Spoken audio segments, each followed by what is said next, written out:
Before we begin, I need you to understand something. This is not simply a story about a pill or a party drug or a chemical compound with a three-letter abbreviation. This is a story about the human heart, about our endless, desperate search for connection in a world that grows more isolating with each passing decade. It is a story about love and about the terror that love inspires in those who seek to control it. What you are about to hear spans more than a century of human ambition, scientific curiosity, spiritual yearning, and political warfare. We will travel from a quiet German laboratory in the years before the First World War to secret military bases during the Cold War. From the living rooms of California therapists who believed they had discovered a miracle to the pulsing dance floors of Ibiza where a revolution was born in sweat and sound. We will meet brilliant chemists and grieving parents, underground dealers and decorated soldiers, shamans and senators, the dying and the dancing. By the time you finish this journey, you will understand why a single molecule sparked a worldwide culture war, why governments spend billions trying to destroy it, why scientists risked their careers to defend it, and why, despite everything, it refused to disappear. Before you settle in, take a moment to like this video and subscribe if you have not already. Let me know in the comments where you are watching from and what time it is there. And now, phone away, distractions silenced, let us begin. Our story begins not with ecstasy itself, but with the ancient human longing that made its creation inevitable. Since the dawn of consciousness, human beings have sought substances that could alter the landscape of the mind. We have chewed leaves and smoked resins, drunk fermented liquids, and consumed mushrooms that grew in the shadows of sacred groves. This is not weakness. This is not pathology. This is one of the most consistent behaviors in the entire human record, found in every culture, on every continent, in every era of recorded history. The first chapter of this story takes us to the misted valleys of prehistoric Europe, where tribes gathered around fires that crackled against the darkness of the ancient world. Archaeological evidence from sites across the continent reveals that our ancestors consumed psychoactive plants as far back as 10,000 years ago. In the caves of Spain, paintings depict figures gathering mushrooms whose species we now know contain psilocybin. In the frozen peat bogs of Scandinavia, preserved bodies have been discovered with traces of mind-altering substances still detectable in their stomach contents. But why did they do it? Why did humans, struggling against the constant threats of starvation, predation, and disease, devote precious energy to seeking altered states of consciousness? The answer lies in the fundamental architecture of our social species. We are creatures who survive through cooperation, through empathy, through the ability to understand what others feel, to share in their joys and their sorrows, to forge bonds that make us stronger than any individual could be alone. These early substances, whether derived from ergot fungus or poppy resin, from fermented honey or dried leaves, served a profound social function. They dissolved the barriers between individuals. They created experiences of profound connection that strengthened the bonds of tribe and family. They opened doorways to what practitioners believed were spiritual realms, places where the ancestors spoke and the gods made themselves known. In the Eleusinian mysteries of ancient Greece, initiates gathered in sacred halls to consume a drink called kykeon, whose exact composition remains debated to this day. What we know is that those who drank it reported profound experiences of unity and transcendence. Plato himself was an initiate. So was Aristotle. So were Roman emperors and philosophers, poets and politicians, all seeking the same essential experience: the temporary dissolution of the isolated self into something larger, something connected, something eternal. The Rig Veda, composed in ancient India more than 3,000 years ago, devotes an entire book of hymns to a substance called soma. We do not know precisely what soma was. Theories range from ephedra to cannabis to various mushroom species, but the descriptions of its effects echo through the millennia with striking familiarity. Those who consumed it reported feelings of invincibility, of divine connection, of love for their fellow worshippers that transcended ordinary human affection. Across the Atlantic, in the highlands of Mexico, cultures whose names have been lost to history consumed peyote and psilocybin mushrooms in rituals that survived the Spanish conquest only by hiding themselves within the framework of Catholicism. The Mazatec curandera Maria Sabina, born in 1994, would later introduce these traditions to the modern West, but her ancestors had practiced them for thousands of years before her birth. The goal was always the same: to break through the walls that separate us from one another and from the divine. But the ancient world was not a paradise of spiritual freedom.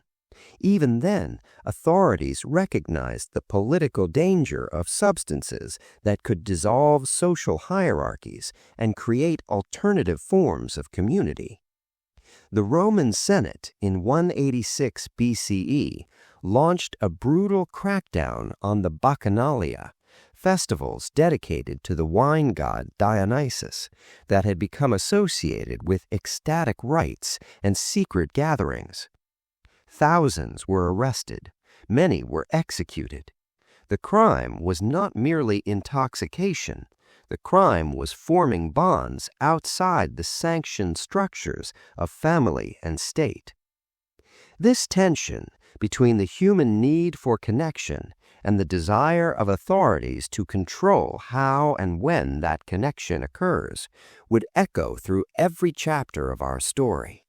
As we move through the centuries, we find this pattern repeating across civilizations.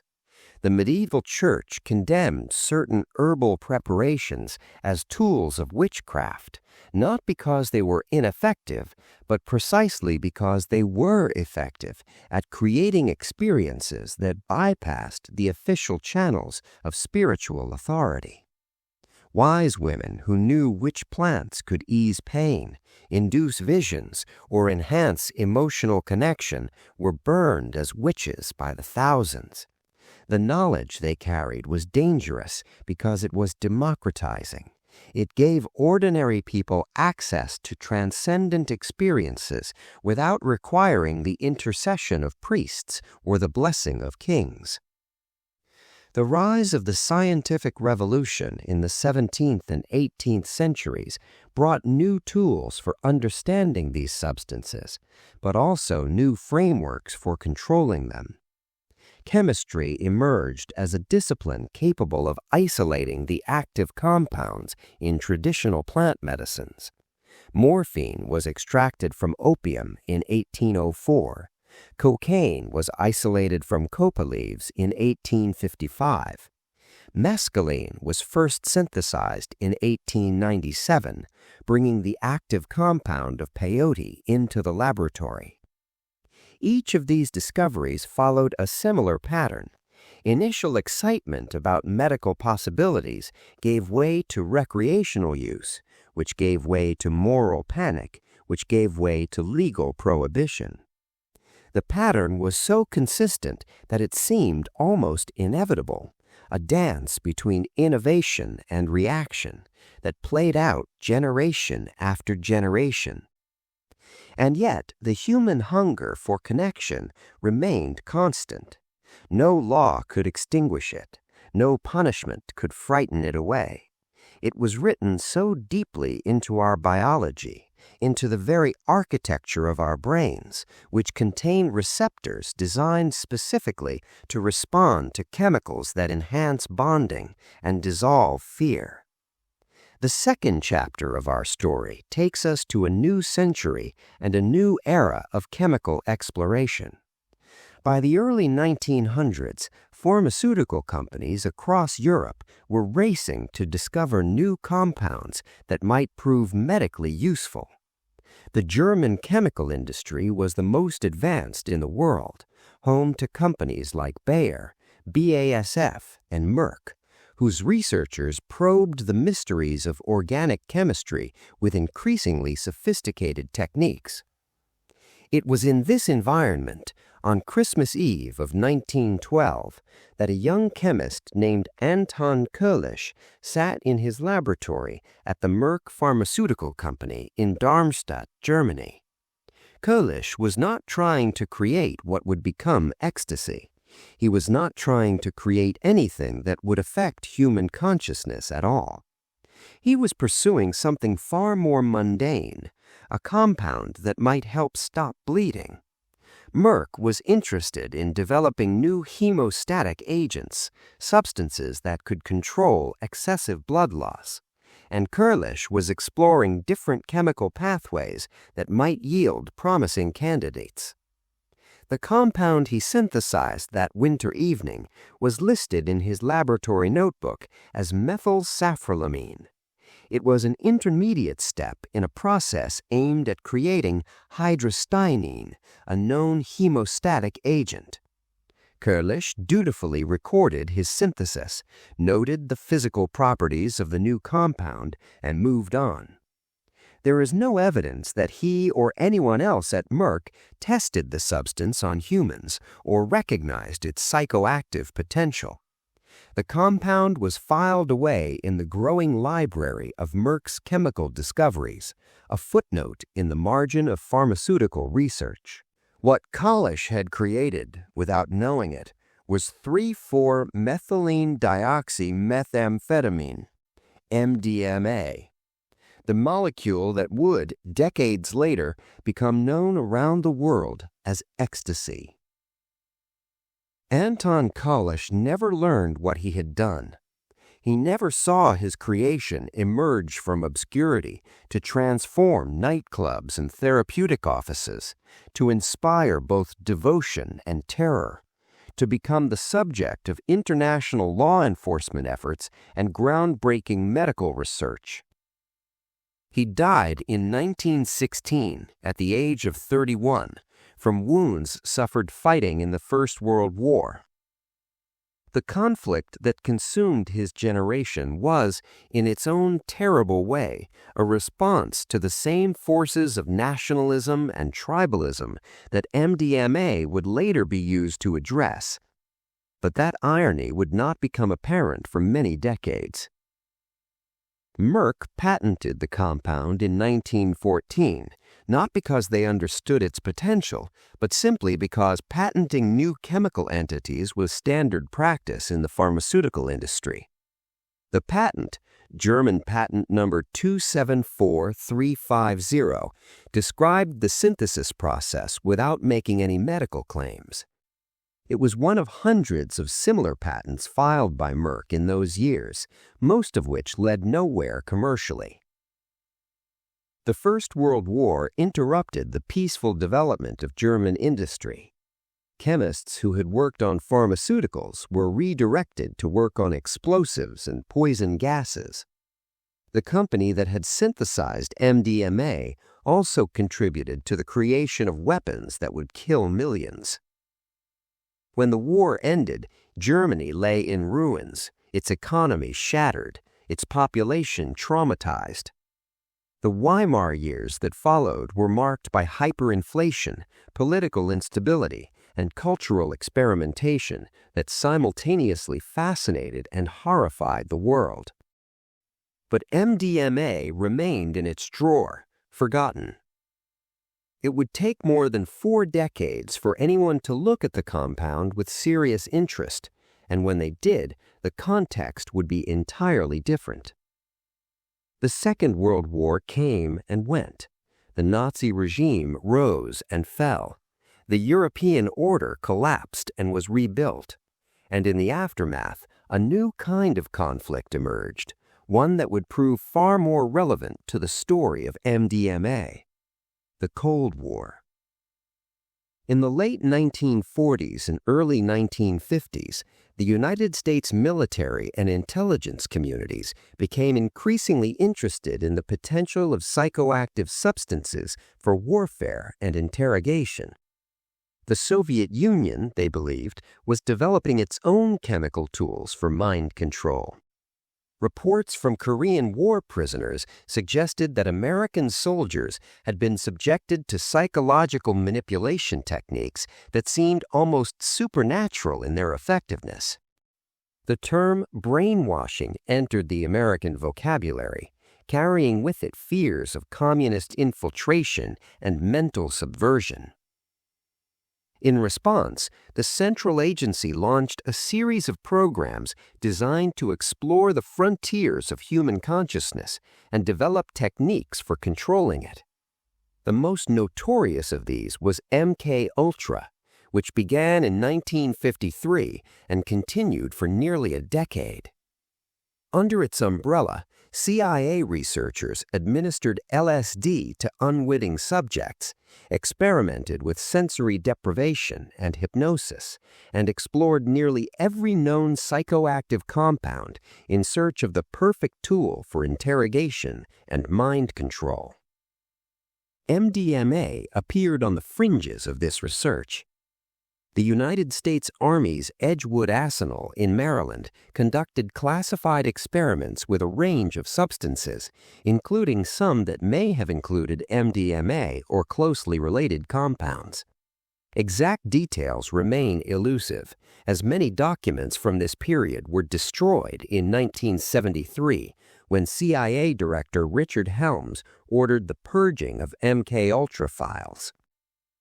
What we know comes from fragments that survived, from congressional testimony in the 1970s, and from the memories of participants who came forward decades later. The irony is profound. The same compound that would later become known as the love drug, celebrated for its ability to foster empathy and connection, was first seriously studied as a potential weapon.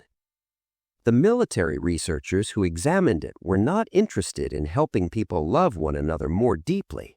They were interested in breaking down psychological defenses, extracting information from prisoners, and perhaps creating programmable assassins.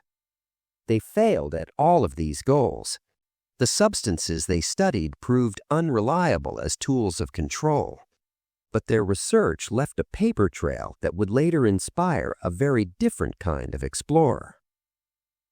The second chapter of our transformation takes us to a small home laboratory in Berkeley, California, where a man named Alexander Shulgin was about to change everything.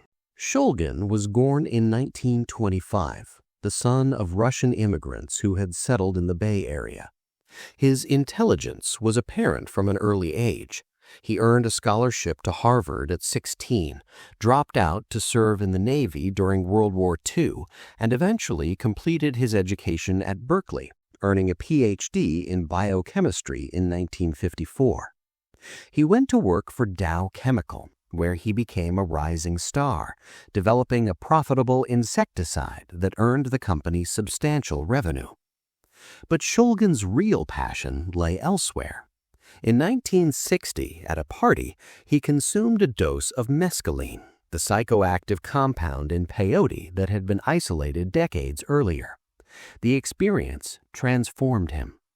I understood that our entire universe is contained in the mind and the spirit, he would later write. We may choose not to find access to it. We may even deny its existence, but it is indeed there inside us, and there are chemicals that can catalyze its availability. Dow allowed Shulgin to pursue his interests in psychoactive compounds on company time, a freedom almost impossible to imagine in today's corporate environment. He synthesized new compounds, tested them on himself and a small circle of trusted friends, and published his findings in academic journals. He obtained a Schedule I research license from the Drug Enforcement Administration, a rare permission that allowed him to work legally with controlled substances. For years, he existed in a gray zone, a legitimate scientist pursuing research that most of his colleagues considered dangerous or disreputable.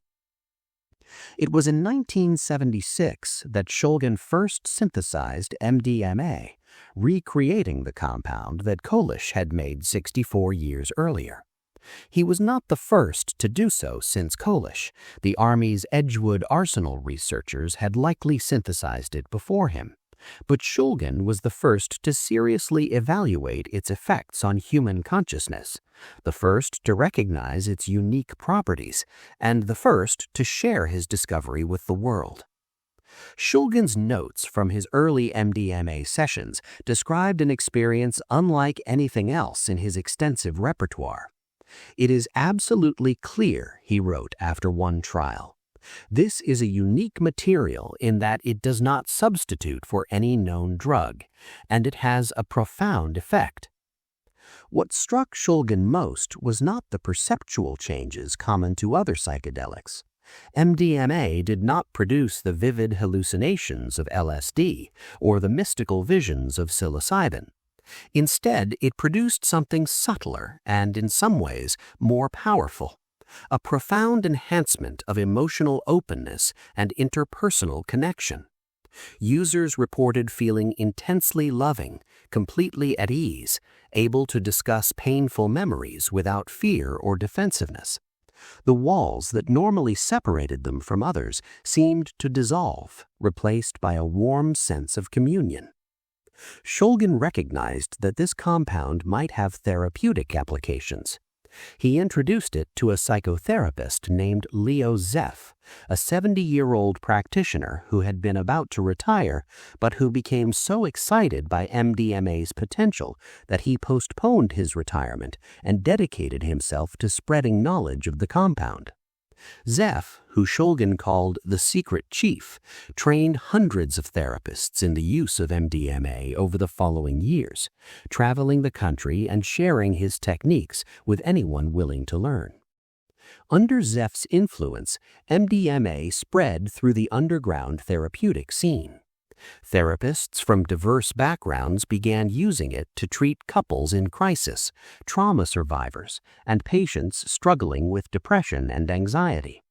The compound had no official medical approval, and its use existed in a legal gray zone, but many practitioners believed they were witnessing something miraculous. Patients who had been stuck in therapy for years made breakthrough progress in a single session. Couples on the verge of divorce rediscovered their love for one another. Survivors of childhood abuse found the courage to confront memories they had buried for decades. The therapists who used MDMA in this period gave it a name that reflected their understanding of its function: empathogen, from the Greek roots for generating empathy. Others called it an entactogen, meaning touching within. These clinical terms would never catch on with the general public, but they captured something essential about the experience that distinguished it from other psychedelics. The third chapter of our story takes us from the quiet intimacy of therapy sessions to the public spectacle of the 1980s nightclub scene. And in this chapter, everything would change. While Leo Zeff and his network of underground therapists were using MDMA to heal trauma and save marriages, others were discovering the potential for recreation. The experience of empathy and connection that made MDMA valuable in therapy also made it extraordinarily pleasurable in social settings. Users at parties and clubs found that the drug enhanced music, made dancing feel effortless and joyful, and transformed strangers into intimate friends. In Texas, a former theology student and businessman named Michael Clegg recognized an opportunity. Unlike the therapists who kept MDMA strictly underground, Clegg saw it as a product to be marketed and sold. He renamed it Ecstasy, a term that captured its euphoric effects while distancing it from clinical associations. He began manufacturing the drug in bulk and selling it openly in Dallas and Austin nightclubs.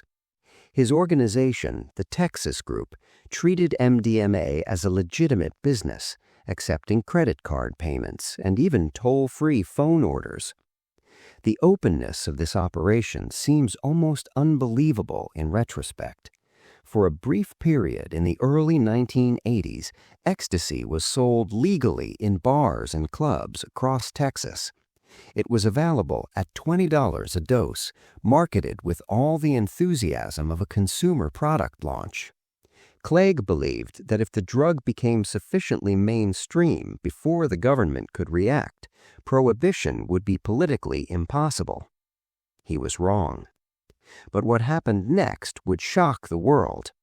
The very visibility that Clegg hoped would protect ecstasy became the catalyst for its downfall. News reports began appearing about the drug being sold in Dallas bars.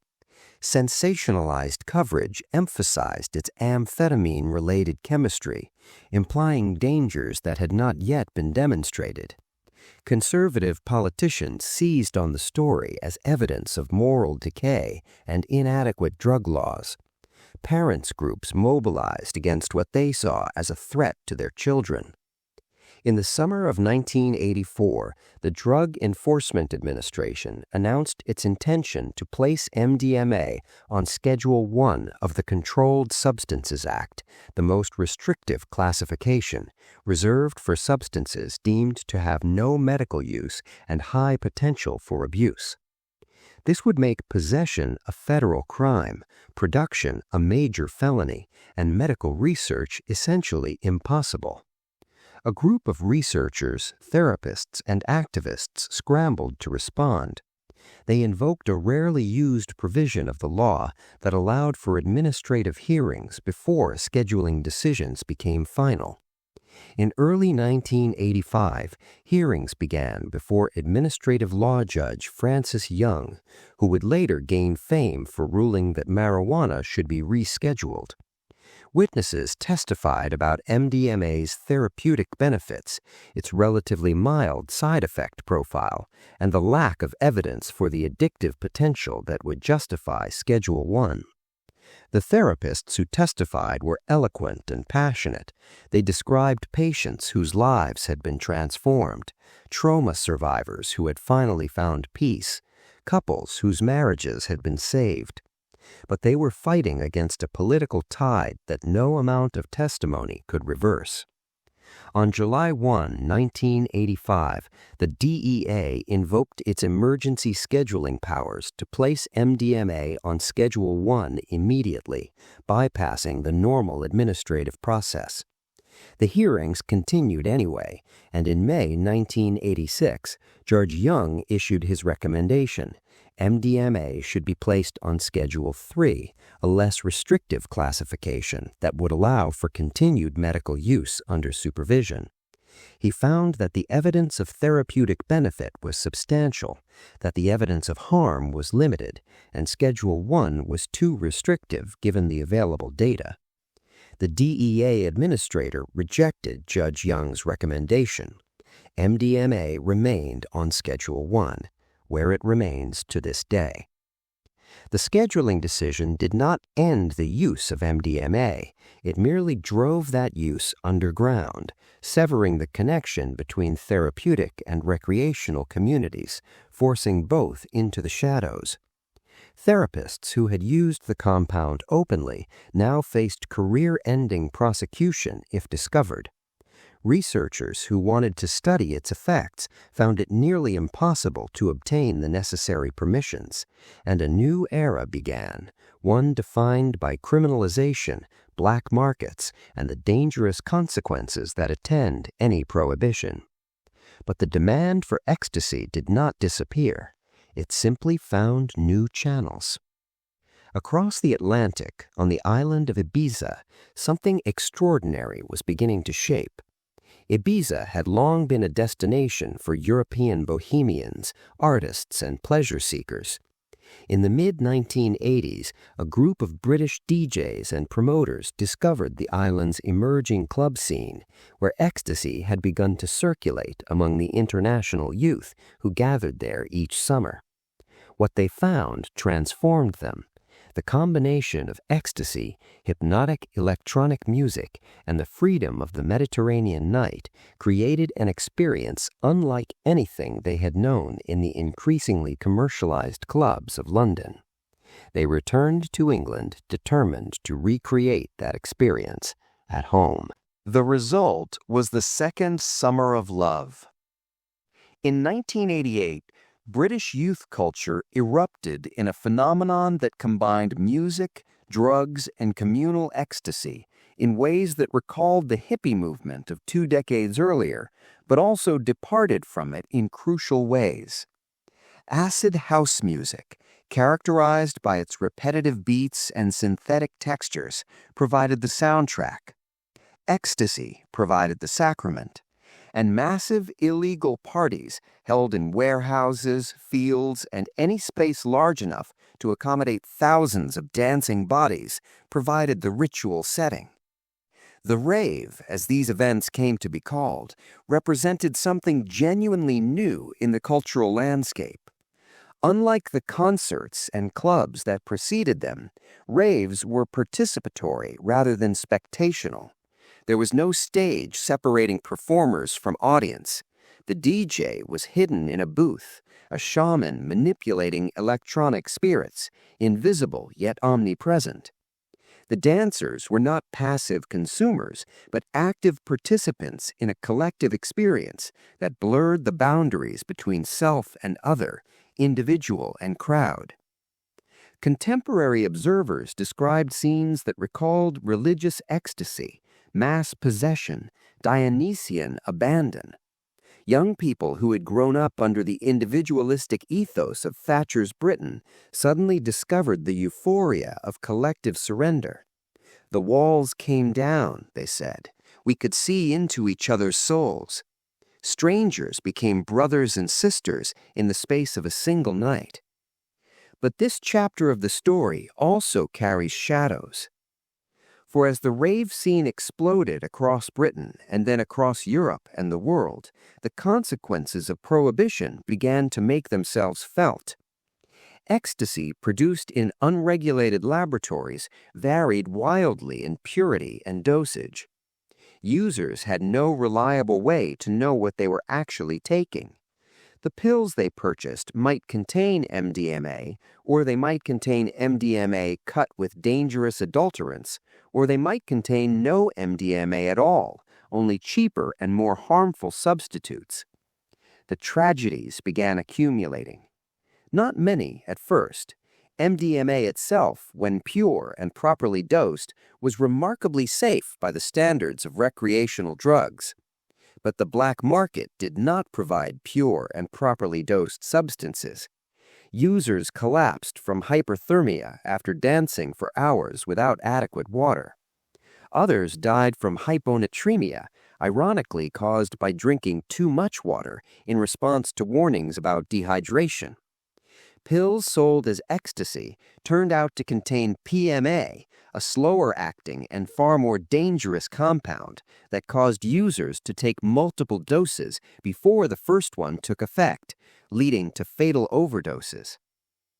The tragedy that most powerfully shaped public perception in Britain came in November 1995, when 18-year-old Leah Betts died after taking an ecstasy tablet at her birthday party. Photographs of Leah in a coma, surrounded by medical equipment, were published across the country. Her parents became passionate advocates for drug education, their grief weaponized by anti-drug campaigners into the strongest argument for continued prohibition. How did this happen? Why did a drug that had seemed so benign in the hands of therapists become so deadly in the dance clubs? The answer lies not in the pharmacology of MDMA itself, but in the consequences of the policies designed to suppress it. Prohibition created the conditions for every ecstasy-related death. Unregulated production, unknown dosages, dangerous adulterants, fear of seeking medical help, a culture of secrecy that prevented harm reduction information from reaching those who needed it most. But to understand this dynamic, we must look more closely at how MDMA actually works in the human brain. When someone swallows a tablet of ecstasy, the compound makes its way through the digestive system and into the bloodstream. It crosses the blood-brain membrane, that protective membrane that separates the general circulation from the delicate tissues of the central nervous system. And once inside the brain, it initiates a cascade of neurochemical events that account for its distinctive effects. The primary mechanism involves a massive release of serotonin, the neurotransmitter most closely associated with feelings of well-being and social bonding. Under the influence of MDMA, neurons dump their stored serotonin into the synaptic cleft, producing a flood of activity at serotonin receptors throughout the brain. This accounts for the euphoric feelings, the enhanced sensory perception, and the profound sense of emotional openness that users report. But serotonin is not the only actor in this neurochemical drama.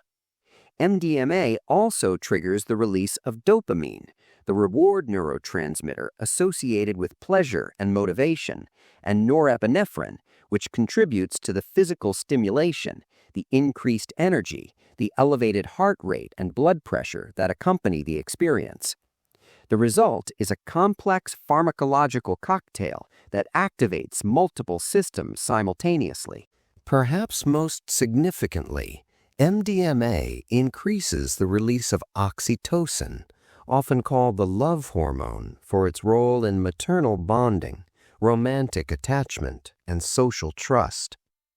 This may explain the specific quality of empathy and connection that distinguishes MDMA from other stimulants and psychedelics. The same neurochemical system that bonds mothers to infants and lovers to each other is activated and amplified, producing feelings of intimacy with strangers, warmth toward former enemies, love for the entire human species. The experience typically begins within 30 to 60 minutes of ingestion and lasts for 3 to 5 hours. Users describe an initial wave of physical sensation, sometimes accompanied by anxiety, as the drug takes hold. This gives way to the characteristic peak experience, profound euphoria, enhanced appreciation of music and touch, increased sociability, and the dissolution of social fears and barriers. Users feel that they can express themselves honestly, that they are being truly heard, that the normal defensive structures of the ego have temporarily fallen away. The come down, as the effects fade, can be difficult. Serotonin stores have been depleted, and it takes time for the brain to replenish them. Users may experience fatigue, depression, irritability, and difficulty sleeping in the days following use. Heavy or frequent use can extend this recovery period and may lead to longer-lasting changes in brain chemistry.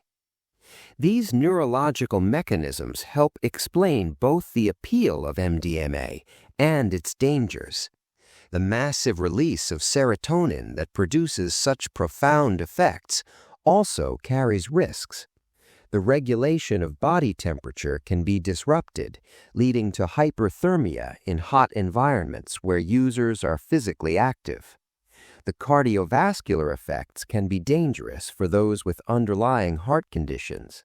And the profound alteration of emotional state, while usually experienced as positive, can occasionally tip into anxiety or panic, particularly in unfamiliar or threatening environments. But perhaps the most important thing to understand about these mechanisms is how little the authorities who prohibited MDMA actually knew about them. The decision to place the compound on Schedule 1 was made before most of this research had been conducted. It was a political decision driven by moral panic and media pressure, dressed up in the language of public health. The science came later, much of it funded by agencies seeking to justify the prohibition that had already occurred. As we approach the modern age, the story of MDMA enters a period of fragmentation and paradox. On one side stood the ongoing war on drugs, with its militarized enforcement, its mandatory minimum sentences, its destruction of lives through prosecution far in excess of any harm caused by the drugs themselves. On the other stood an emerging movement of researchers, therapists, and activists who believed that the promise glimpsed in the early 80s had never been given a fair chance. In the United States, the Multidisciplinary Association for Psychedelic Studies, known as MAPS, emerged as the leading organization advocating for renewed research into MDMA and other prohibited substances.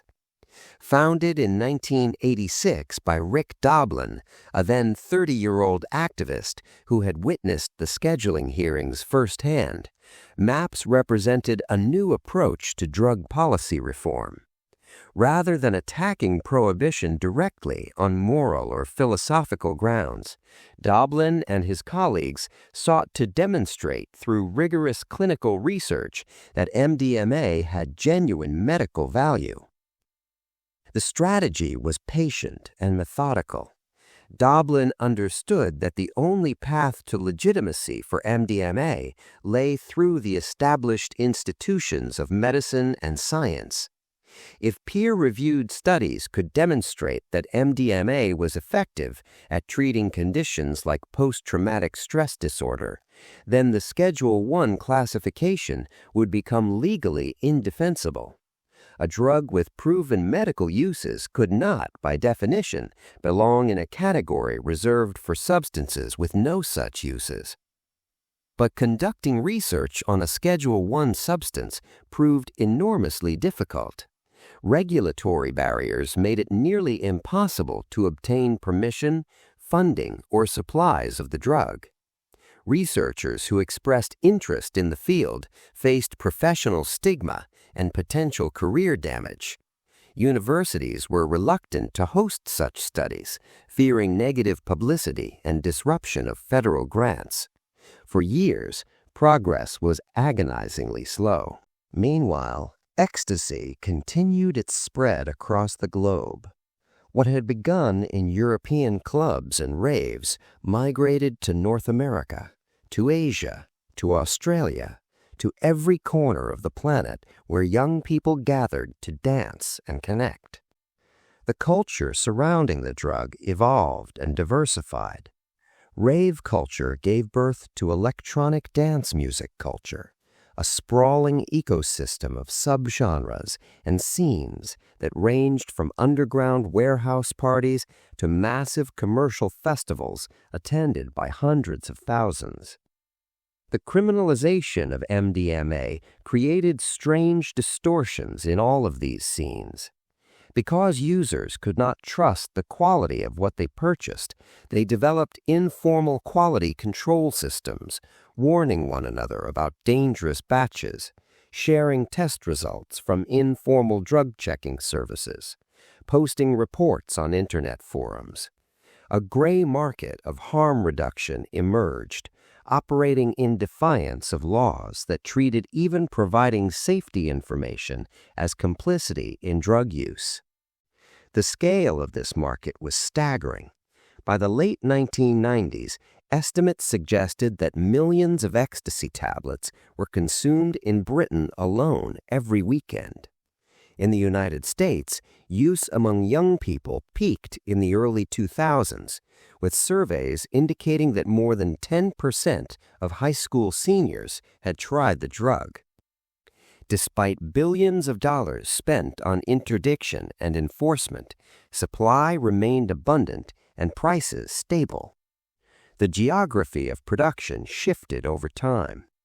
In the early years, much of the world's ecstasy supply came from Western Europe, particularly the Netherlands, where chemical expertise and access to precursor chemicals facilitated large-scale manufacturing.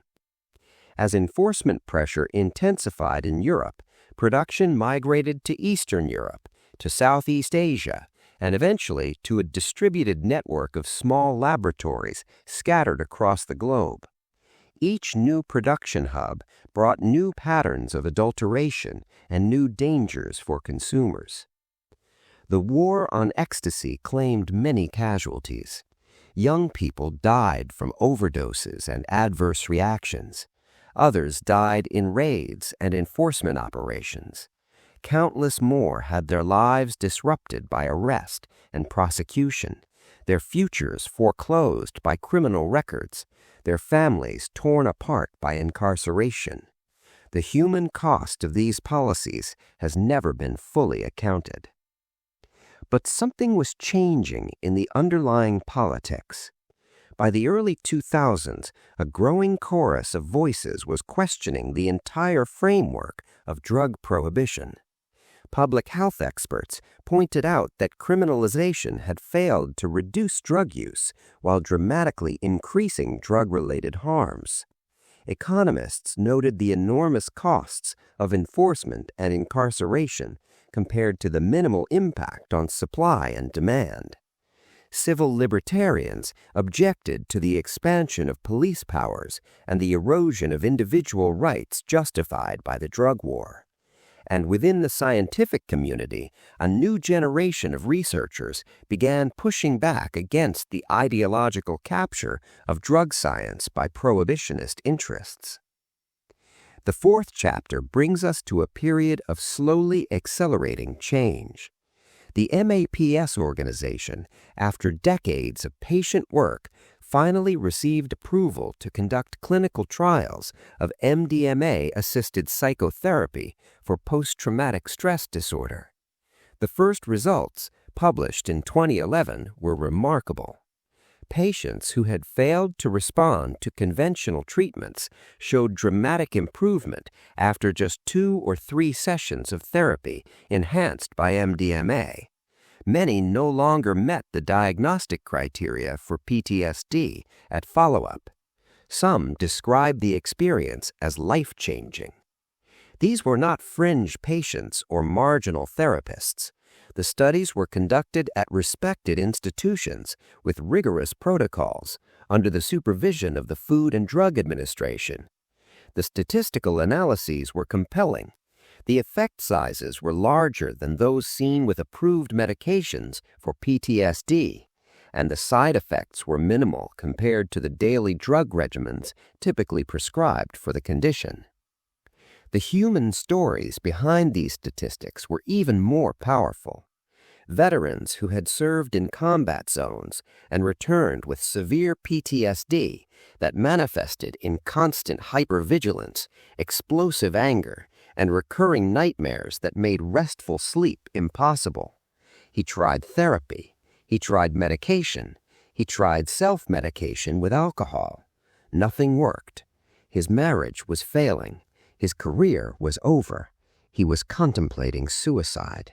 Through a veterans network, Macy learned about the MAPS clinical trials and volunteered as a subject. Over the course of several sessions, each lasting 8 hours or more and conducted in a carefully controlled therapeutic environment, he revisited his traumatic memories while under the influence of MDMA. With the enhanced emotional openness that the drug provided, he was able to explore experiences that normally triggered panic or dissociation. He could see them, acknowledge them, integrate them into his sense of self without being destroyed by them. The change, Macy later reported, was immediate and lasting.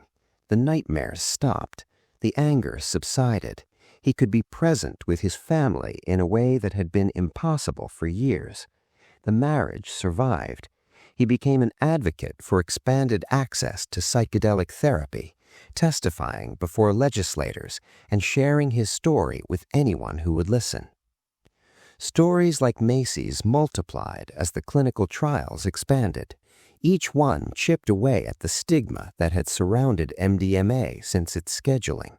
Each one made it harder to maintain the fiction that this was simply a dangerous drug with no medical value. Each one brought the day of reckoning for prohibition a little closer.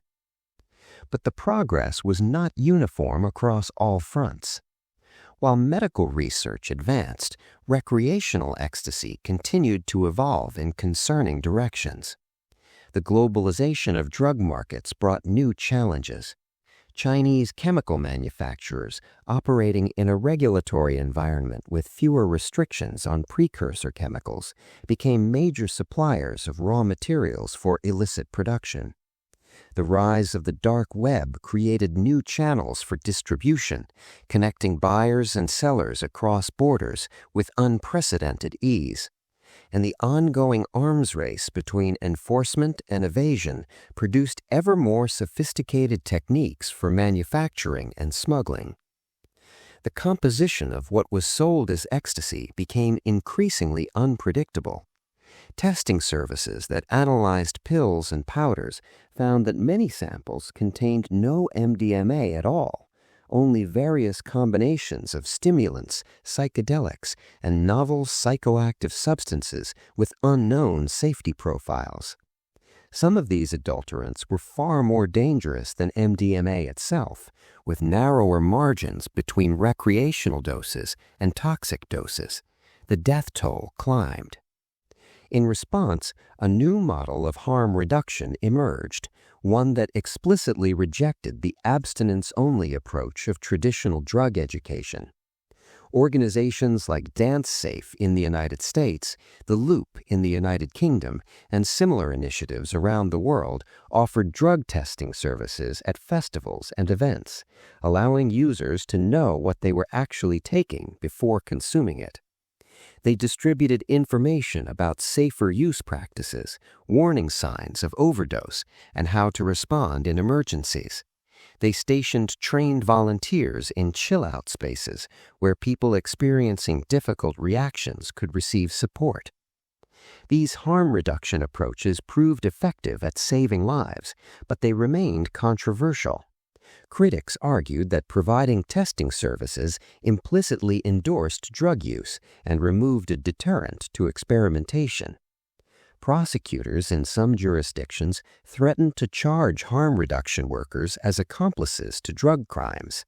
Event organizers faced liability concerns that made them reluctant to allow testing services on their premises. The legal landscape remained hostile, even as the public health case for harm reduction grew stronger. The cultural significance of ecstasy continued to evolve as well. What had begun as a therapeutic tool and transformed into a subcultural phenomenon was now thoroughly integrated into mainstream entertainment. Electronic dance music, inseparable from its origins in ecstasy-fueled raves, became one of the dominant popular music genres of the 21st century. Festivals like Tomorrowland, Electric Daisy Carnival, and Ultra drew audiences in the hundreds of thousands, with production values rivaling those of Olympic opening ceremonies. The aesthetic of the rave, its pulsing lights and hypnotic beats, its emphasis on collective experience and physical expression had conquered the world. But something was lost in this mainstreaming.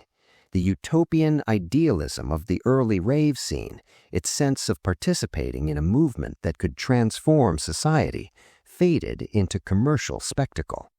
The massive festivals were corporate productions, sponsored by beverage companies and mobile phone carriers, marketed with the same techniques used to sell any other consumer product. The revolutionary potential that early ravers had glimpsed in their warehouse parties was channeled into something safer, something that could be packaged and sold. Still, the experience itself retained its power. Even at the most commercialized events, surrounded by marketing messages and VIP sections, the combination of music and chemistry could still produce moments of genuine transcendence. The neurochemistry did not care about the business model.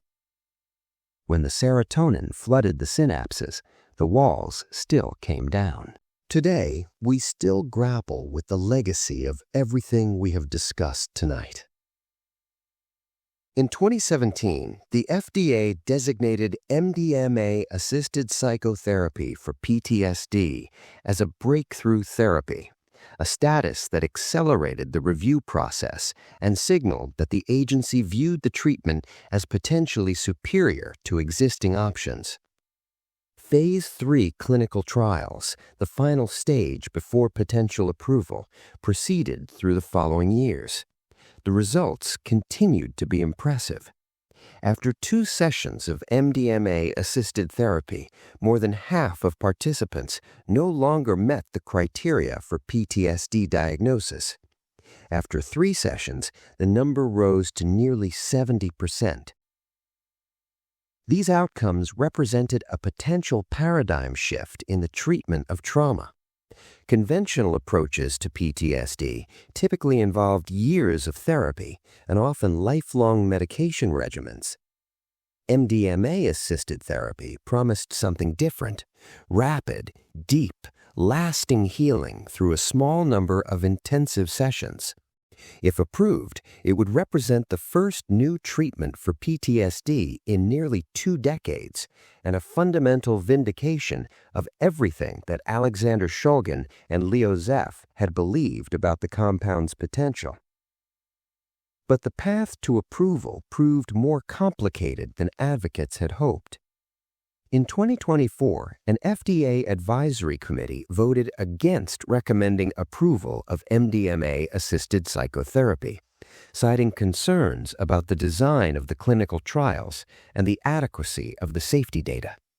The committee questioned whether the effects could be separated from the expectations created by the therapeutic context.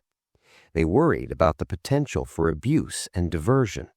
They wanted more studies, better controls, clearer answers to lingering questions. The decision was controversial. Supporters accused the FDA of applying standards to MDMA that it did not apply to less promising conventional drugs. They pointed out that the committee's concerns applied to virtually all psychotherapy research, not specifically to MDMA.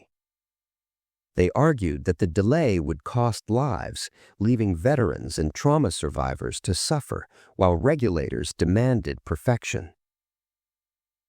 Critics of the therapy, meanwhile, celebrated the decision as evidence that the process was working as intended, that the FDA would not approve a treatment simply because it was popular or politically attractive. They raised concerns about the therapy's dependence on intimate, prolonged contact between practitioners and vulnerable patients, a context that had already produced credible allegations of misconduct in earlier trials. They questioned whether the organizations promoting MDMA therapy had the objectivity necessary to conduct unbiased research. The scientific debate continues. More trials are planned. Different countries have reached different conclusions, with some moving forward on approval while others remain cautious. The outcome remains uncertain. What is certain is that the era of absolute prohibition is ending. Across the United States, jurisdictions have begun decriminalizing psychedelics, removing criminal penalties for possession while stopping short of full legalization. Oregon became the first state to establish a regulated framework for therapeutic psilocybin use. Other states are considering similar measures for MDMA and other substances. The political coalition supporting reform has grown to include veterans groups, mental health advocates, law enforcement reformers, and an increasing number of mainstream politicians. Internationally, the picture is equally varied. The Netherlands has long maintained a relatively tolerant approach, allowing the operation of nightclubs where ecstasy use is tacitly acknowledged. Portugal decriminalized all drugs in 2001, treating personal possession as a public health matter rather than a criminal one, with results that confounded prohibitionist predictions. Canada has granted numerous exemptions, allowing MDMA therapy in certain cases. Australia approved MDMA-assisted therapy for PTSD in 2023, becoming the first country to do so at the national level. But prohibition remains the norm in most of the world. In many countries, penalties for MDMA offenses remain severe, including lengthy prison sentences and, in some jurisdictions, capital punishment. The war on drugs continues, backed by international treaties and the bureaucratic momentum of enforcement agencies. The black market continues, with all its attendant dangers. People continue to die from adulterated pills, from preventable overdoses, from the consequences of secrecy and criminalization. The contemporary debates around ecstasy reflect larger questions about autonomy, safety, and the proper role of government in regulating consciousness. Can adults be trusted to make informed decisions about the risks and benefits of mind-altering substances? Does the state have a legitimate interest in protecting citizens from themselves? How should we weigh the harms of drug use against the harms of drug prohibition? What does freedom mean in the context of chemical enhancement of experience? These questions have no easy answers. They involve fundamental disagreements about human nature, about the purpose of law, about the balance between individual liberty and collective welfare. Different societies have answered them differently. Different eras have answered them differently. And our own era is in the midst of a profound reconsideration of answers that once seemed settled.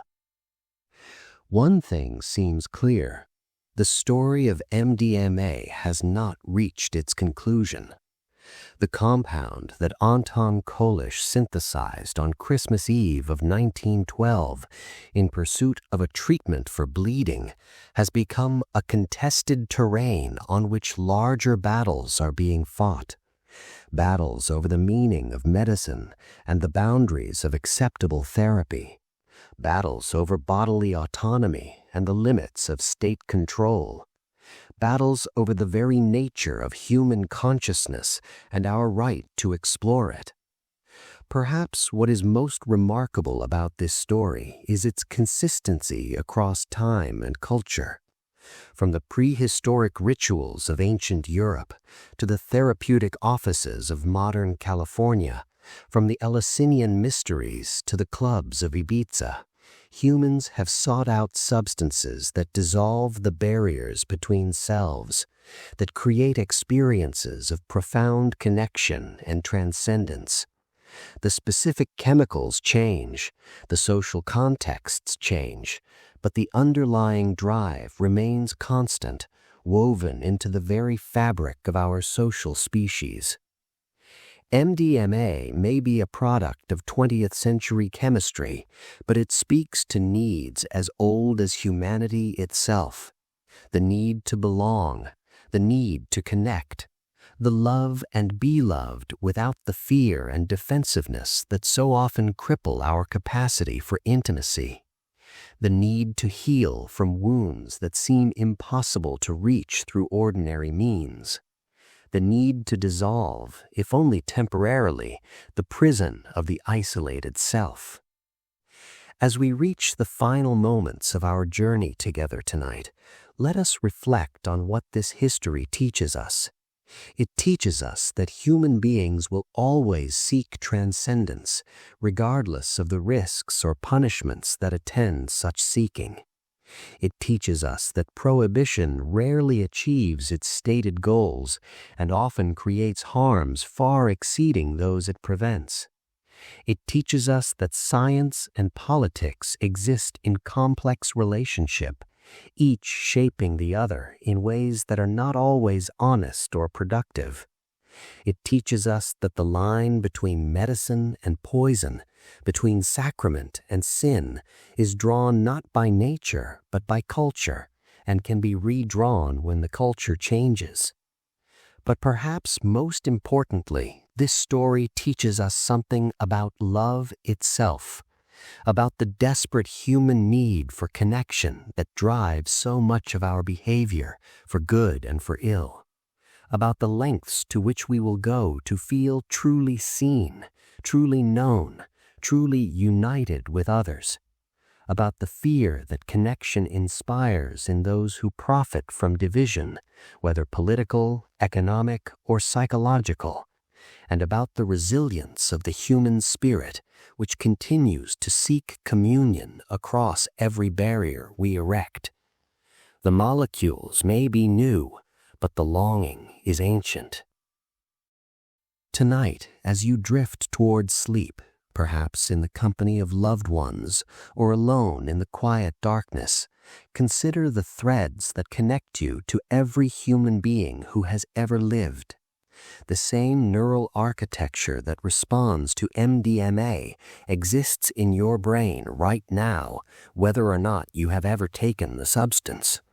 The capacity for love and empathy is built into you, awaiting only the right conditions to express itself. You do not need a pill to access it, though sometimes a pill can help. What you need, ultimately, is the courage to lower your defenses, to see others as they truly are, to let yourself be truly seen in return. This is the lesson that MDMA has tried to teach us for more than a century, from the laboratory notebooks of Anton Kolisch to the therapy rooms of the 21st century. It is a lesson about the possibility of connection in a world that often seems designed to keep us apart. A lesson about the healing power of love, properly understood and properly applied. A lesson about what we might become if we could overcome the fear that so often prevents us from reaching out to one another. The story continues. It will continue long after this night has ended, long after we have forgotten the specific facts and figures, long after the political battles have been won or lost, because the story is not really about a molecule at all. It is about us, about what we want from our brief time in this extraordinary world, about the connections we seek and the barriers we build, about love in all its complexity and contradiction. And now, as the hours grow late and the darkness deepens, let this story release its hold on you. Let the names and dates fade into the background. Let the controversies and conflicts recede. What remains is the central truth we have explored together, that humans are creatures who need each other, who thrive on connection, who wilt in isolation. Whatever you think of the policies and the politics, whatever you believe about the risks and the benefits, this truth remains. It was true before chemistry existed as a discipline. It will be true long after our current debates are forgotten. Rest now. The story will be here when you wake. The search for connection will continue, as it always has, as it always will. And somewhere tonight, someone is reaching out across the void that separates one consciousness from another, seeking the same thing that humans have sought since the beginning: to know and be known, to love and be loved, to dissolve the loneliness of existence in the warmth of another soul. That search is sacred, regardless of the tools we use to pursue it. Good night.